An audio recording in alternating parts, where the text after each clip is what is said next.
মানে গাড়ি ঘোড়া আমার আর আমি 6টার দিকে এসেছি আর এখান থেকে আমার সিরিয়াল আছে 40টা।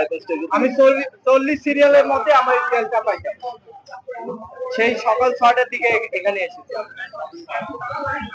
6টার সময় এসেও আমি তেলটা পাইলাম।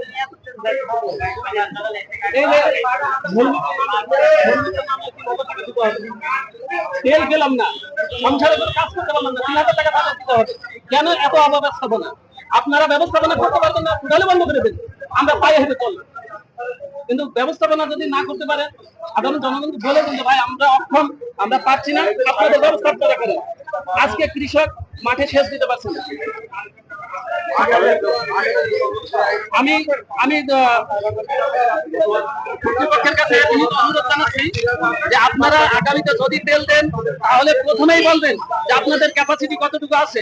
আপনারা সিরিয়াল করবেন, 500 গাড়ি দেন, 200 গাড়ি দেন, কত টাকা করে দেবেন আপনারা এটা কাউন্ট করবেন। কাউন্ট করে বলেন এত গাড়ি আমরা দিতে পারবো, ঠিক তারপরের গাড়ি আর দাঁড়াবে না।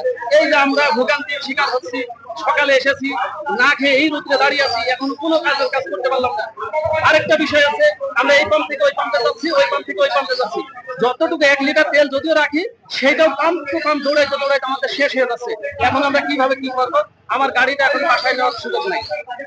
এই জন্য আমি কর্তৃপক্ষের দৃষ্টি আকর্ষণ করছি, আপনারা সুন্দর একটা ব্যবস্থা করেন।